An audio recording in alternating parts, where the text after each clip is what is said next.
Hi everyone, my name is Nathan Anna Williams, and first I'm going to show you how to solve the flowing systems by using the Gauss-Seidel methods. This is used to solve the so many iterations that only can be find by using these methods. Okay, first is type equal bracket. You follow this equation because this one is x1, so you follow the equation arrange is x1, the next one x2 will be arrange x2, x3 will be arranged x3. The first is the use x1, type 1 minus minus 3, you follow this 3 multiply with x2, because x2 the initial gaze, we don't have the initial gaze first, we just assume the initial gaze, so you type this, okay, appear f5 here, this represent the x2, the initial gaze value for x2. Okay, next we follow this plus 5 and x3, 5 times x3 also followed, you follow here this one is the initial gaze value for the f3. Okay, after that you bracket, cross bracket, after that divide by 12 and then you type enter. Okay, this one is the first value for the x1. Okay, after that we're moving on to x2, type x2, we do the same thing also, equal bracket, use the second equation for x2 is this one, okay, 28 minus x1, since you got the value for x1 after the first iteration for x1, so click this one and then you got e6. After that you minus the 3 bracket times x3, because you don't have the value for x3 after the first iteration, so you use the extreme one, then type x3 bracket divide by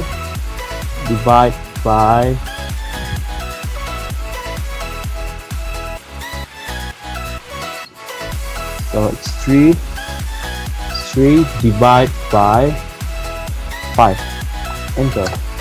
So this one is the value for the x2 after the first iterations, and then we'll be moving on to the x3. We use the third equations that we already arranged from here. Okay, use this one. Okay, I will highlight it first. So this one is the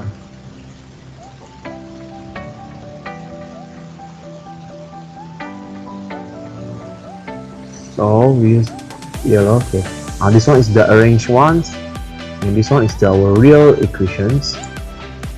So I'll use the different color for it, green, so easier for you. Okay, this one is the arranged, so we use the third x3, so type equal bracket 76 minus 3 multiply with the new value for the x1 here, type x1 here.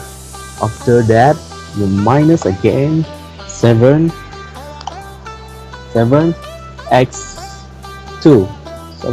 x2 is since you got the value for the first iteration for x2 here,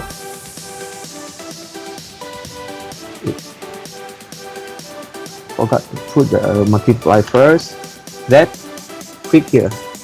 Okay, you got here 7 minus 7 multiply with the value for the x2 for the first iterations, then close the bracket, divide with 30, type enter. Okay, this is the first value for the iterations. In you can see that the for the x1 is a bit change from the initial, here a bit higher and here slightly decrease compared to this. After that, moving forward using the same method also for the second iteration. Okay, first type here equal bracket, use the first equations 1 minus 3 multiply with the, okay, for this one, because x2 you use this one, because this one is the, you must take the value after the first iteration. After the iteration, keep repeating the same thing. You must take the new one value for the after the iteration process occur. Okay, for this one, so we take this one, 6 multiply x6. After that we plus 5 times with the same goes to this value. We use x3 for the first iteration also. Okay, for multiplications, you click 3. After that you close the bracket, 5 divide with the 12, 6, enter. Okay, so you can see the value is become negative 0.13729. So then we move forward to the next one. Okay, for this one also same method, equal bracket 28 minus value for, okay, for this one we use the x1 value for this one. Okay, click here. After that minus 3x3 we see, since we don't have the value of x3 after the second iteration, so we use the value for x3 for the first iteration. Click here. Okay, wait, forgot to put the multiplications. Apply, click here. After that you close the bracket, and after that divide by 5, click enter. Okay, next one is for the equal bracket 76 minus 3. Okay, multiply. So this one we use the value of x1 from here for the second iteration. Must remember that we always use the new value for it after we get the value third iteration, the next iteration process occur. Okay, for this one, e times with the e7, 3 multiply with the e7 minus 7 multiply with the x2 here. This one the new value for it. Okay, we check again, 76 minus 3 multiply with the e7 here. For the red one, minus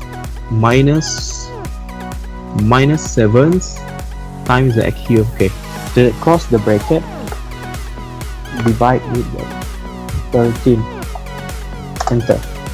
Okay, for this one you can see that this one is the first value for the iterations, second value for the iterations for each. Okay, after that, to find the value for here, this one is we want to check the percentage of it, which one is higher. So we must determine the value of that. See the value percentage for that. To check the approximations percentage of the post specified tolerance. Here you can see that here for this one columns, yeah, this is columns here, this column okay, here. This one is I will highlight it for you guys. So we use the not too bright color, show that. Here is for the tolerance value after the iterations occur. Okay, here you can see here a bit difference. Here we use the equal tolerance or the after the approximate value occurs, we want to find the absolute, relative, approximate errors for it in terms of the percentage. Okay, equal bracket the new value minus all value close the bracket divide with the new value.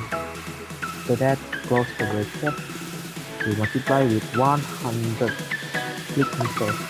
Okay, the card here is 160.7004 for the value for x1, the absolute relative value for the x1.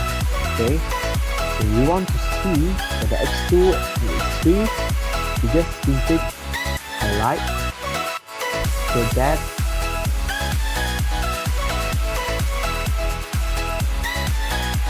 we just do like this. Okay. It's directly do that for you. Okay, after that, okay, the next one, okay, you don't need to do the repeating continue the step, you just do this way. This way is a very this is that's why we use the Excel to solve it, because it's make your life easier, because you directly after the second iterations just highlight the value of the second iterations. After that, click this and do like this. Okay, it's directly appear here the value. It's directly calculate the value for you, rather than you do it one by one. Or if you do it in manual, you calculate it one by one. It's take a lot of time to do that. So here we make it simple for you. Okay. This one also the same thing. You highlight with the that, break it down to 10 iterations. So you can as you can see that after the 7 iterations here, the highest value is the 0.1. 0.1 here. I will highlight it for you with different color. You can see that here. This one after iteration, and then we can see that the value change is to 0.1 after the 7 iterations. So here is the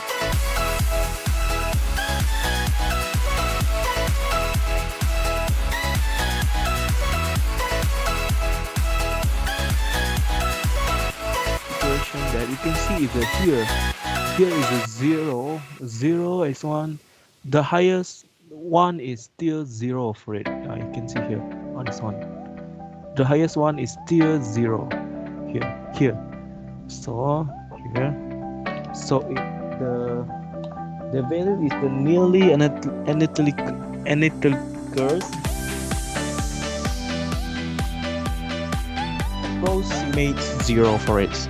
So we can say that it's easy to solve to find which one is the highest value that approximates below than roughly around 0 below than 0.8 value.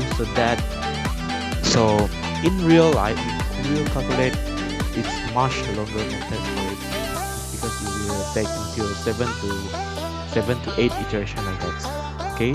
So that's all from me. Thank you for watching, and have a nice day.